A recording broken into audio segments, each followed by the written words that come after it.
Ja klients vēršas pie jums ar pieprasījumu, pārdodiet man premium klases automašīnu, kas ir tas, ko jūs darāt vispirms? Mēs ķeramies pie darba, bet ir svarīgi saprast vienu lietu. Mēs nesākam ar reklāmu vai ar sludinājumiem, mēs sākam ar tirgu. Un tādā gadījumā, ja automašīna ir likvīda, tad pārdošanas process ilgst aptuveni 6 nedēļas. Daudz domā, ka auto pārdošana ar starpnieku palīdzību nozīmē to, ka auto uzreiz tiek izvietots uz viņu platformas un pēc tam uzreiz arī publicēts sludinājumu portālos. Kāpēc jūs tā nedarāt? Tāpēc, ka problēma nav reklāmā. Problēma ir tirgu un cenā. Var izvietot kaut vai 100 sludinājumus, bet ja tirgu nebūs pieprasījuma, tad automašīna būs pārdošanā gadu vai pat vairākus gadus. Mēs pārdodam Vācijā, kur ir pircējs, un uzreiz nosakām tirgus cenu, kas ļautu mums automašīnu pārdot ātri un arī sniegtu maksimālo peļņu mūsu klientam no pārdošanas. Un vai šajā brīdī klients jums kaut ko jau maksā? Nē, klientam nav jāmaksā par portfolio, par reklāmu vai par citiem pārdošanas procesiem šajā periodā. Klients maksā tikai komisiju no pārdošanas, jeb no sasniegtā rezultāta. Wow, ļoti iespaidīgi. Es īstenībā nezinu citas kompānijas, kas piedāvā līdzīgus nosacījumus. Kas tieši ietilpst premium klases automašīnas pārdošanas procesā caur jūsu uzņēmumu? Viss sākas ar novērtēšanu. Tas ir pats svarīgākais posms. Un ko tieši jūs vērtējat?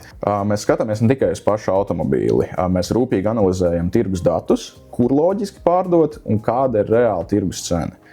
Gandrīz katram īpašniekam savs auto ir vislabākais un viņa auto ir izcilā stāvoklī. Tomēr pārdot pašam to kaut kā neizdodas. Kāpēc tā notiek?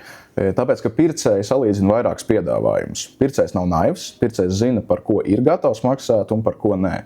Iedošu vienkārši piemēru. Auto īpašnieks nevēlas auto pārdot par $40,000, bet vēlas saņemt 45,000.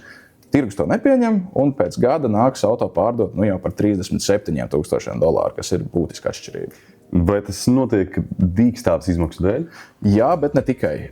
Ir būtiski saprast vienu lietu. Automašīna ir vērtību zaudējošs aktīvs, un laiks darbojas pret auto pārdevēju. Ja šodien tirgus nepieņem auto par $45,000, tad pēc gada vēl jau vairāk nebūs iespējams to pārdot par šādu cenu, jo gada laikā pieaug nobraukums, auto modelis morāli noveco, un tāpat arī parādās automašīnas restyling versijas, kas kopā samazina pieprasījumu pēc jūsu auto.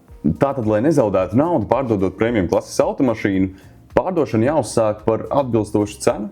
Ir svarīga domāšana. Cenas samazināšana sākumā nenozīmē pārdošanu ar atlaidi. Tā ir reāla tirgus cenas fiksēšana, un kas palīdzētu auto pārdot ātrā laikā.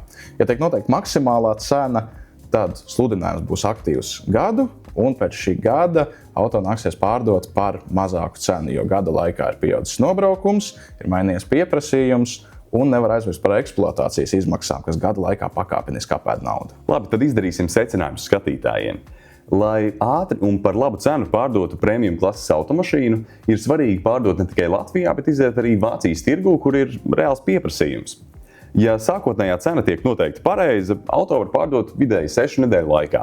Tajā pat laikā jūs uzņematies portfolio, izvietošanas un reklāmas izmaksas, kur procesā klients pat neiegulda savu naudu, un jums maksā tikai komisijas maksu pēc auto pārdošanas. Vai es saprotu pareizi? Jā, viss ir tieši tā. Kādi ir jūsu papildu nosacījumi attiecībā uz premium klases automašīnu pārdošanu? Piemēram, daži dīleri paši izpērk automašīnas no klienta. Vai jums ir kaut kas līdzīgs? Mums ir vairāki varianti atbilstoši klientu vajadzībām. Pirmais ir klasiskā pārdošana ar Vācijas tirgu. Šeit mēs novērtējam automašīnu, fiksējam reālu tirgus cenu un pēc tam pārdodam tur, kur ir reāls pieprasījums. Un šajā gadījumā klients maksā komisijas maksu tikai pēc auto pārdošanas. Un kas notiek, ja klients nevēlas gaidīt? Tad ir iespējams izpirkums. Mēs varam izpirkt klienta automašīnu, klients naudu saņem uzreiz un tālāk nepiedalās pārdošanas procesā. Mēs savukārt paši šo auto pēc tam pārdodam. Bet kas notiek, ja klienta mērķis ir iegādāties jaunu automašīnu?